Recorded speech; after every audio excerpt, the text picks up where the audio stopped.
Hello friends, welcome to கலை சமையல். இன்றைக்கி பார்த்தீங்கன்னா சூப்பரான ஒரு உருளைக்கிழங்கு மசாலா தாங்க செய்ய போகிறோம். உங்கள் வீட்டில் உருளைக்கிழங்கு இருந்துச்சுன்னா இதை மாதிரி ஒரு தடவை செஞ்சு பாருங்கள். இந்த உருளைக்கிழங்கு பார்த்தீங்கன்னா சாதத்துக்கெலாம் சூப்பராக இருக்குங்க. சாம்பார் சாதம், தயிர் சாதம், ரசம் சாதம் இது எல்லாத்துக்குமே சூப்பரான ஒரு சைட் டிஷ் தாங்க நான் சொல்லுவேன். உங்கள் வீட்டில் உருளைக்கிழங்கு இருந்தால் நீங்களும் இது மாதிரி செஞ்சு பாருங்கள் ஃப்ரெண்ட்ஸ். வாங்க வீடியோக்குள்ளே போகலாம்.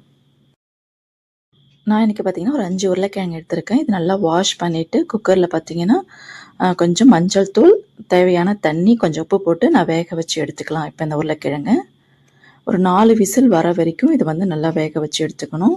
அதிகமாக நீங்கள் விசில் விட்டுச்சிங்கன்னா அது குழ குழன்னு ஆகிடும். 4 விசில் போதும். இப்போ பார்த்தீங்கன்னா சூப்பராக உருளைக்கிழங்கு வெந்து வந்திருக்கு. 4 விசில் தான் வச்சுருந்தேன். இப்போ இந்த தண்ணிலாம் வடிகட்டிட்டு உருளைக்கிழங்கு கொஞ்சம் ஆறுனதுக்கப்புறம் இந்தமாரி தோல்லாம் சீவிட்டு சின்ன சின்ன பீஸுகளாக நம்ம கட் பண்ணி எடுத்து வச்சுக்கலாம். உருளைக்கிழங்கு மசாலா செய்கிறதுக்கு குவான்டிட்டி கொஞ்சம் அதிகமாக இருக்கணும். நான் 2 பெரிய வெங்காயத்தை கட் பண்ணி வச்சுருக்கேன், 2 தக்காளி கட் பண்ணி வச்சுருக்கேன், இஞ்சி பூண்டை தட்டி வச்சுருக்கேன், தேவையான அளவு கருவேப்பிலை, உருளைக்கிழங்கு பார்த்திங்கன்னா சின்ன சின்ன பீஸாக கட் பண்ணி வச்சுருக்கேன். குழம்பு மிளகாய்த்தூள் 2 டேபிள் ஸ்பூன், சிவப்பு மிளகாய்த்தூள் 1 டேபிள் ஸ்பூன்,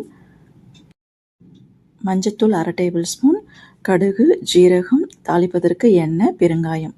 இது தாங்க உருளைக்கிழங்கு மசாலா செய்கிறதுக்கு தேவையான பொருட்கள். கடாய் நல்லா காஞ்சதும் எண்ணெய் ஒரு 3 டேபிள் ஸ்பூன் அளவுக்கு நான் ஊற்றிருக்கேன். இந்த உருளைக்கிழங்கு மசாலாவுக்கு எண்ணெய் கொஞ்சம் தூக்கலாக இருக்கணும், அப்போ தான் நல்லாயிருக்கும். அப்புறம் கொஞ்சமாக கடுகு நான் அதில் சேர்த்துருக்கேன்.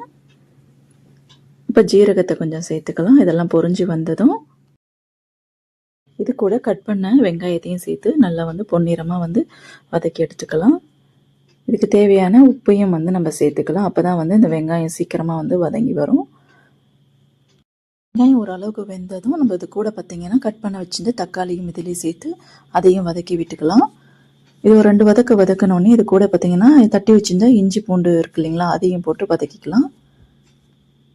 இது எல்லாத்தையும் நல்லா மிக்ஸ் பண்ணி விட்டுட்டு கொஞ்ச நேரம் பார்த்திங்கன்னா இது கோல்டன் ப்ரௌன் கலரில் வந்துடும். இதில் ஒரு டிப்ஸ் இருக்குங்க. நம்ம எப்பயுமே இஞ்சி பூண்டு மட்டும் போட்டு நம்ம வதக்குறோம் இல்லைங்களா, ஆனால் இந்த உருளைக்கிழங்கு இஞ்சி போடாமல் வெறும் பூண்டு மட்டும் போட்டாலே சூப்பராக இருக்குங்க. இது ஒரு தடவை நீங்கள் இதுமாரி ட்ரை பண்ணி பாருங்கள். இப்போ பார்த்தீங்கன்னா கருவேப்பிலை இதையும் போட்டு சேர்த்துக்கலாம். இன்றைக்கி பார்த்தீங்கன்னா நான் இஞ்சி பூண்டு போட்டிருக்கேன், ஆனால் மோஸ்ட்லி நான் இஞ்சி அவ்வளோ சேர்க்க மாட்டேன். பூண்டு மட்டும் போட்டாலே சூப்பராக இருக்குங்க. உருளைக்கிழங்குலாம் கருவேப்பிலை போடணும். மெயினாக கொத்தமல்லி இல்லாட்டாலும் பரவாயில்ல, கருவேப்பிலை போட்டிங்கன்னா அவ்வளோ சூப்பராக இருக்கும்.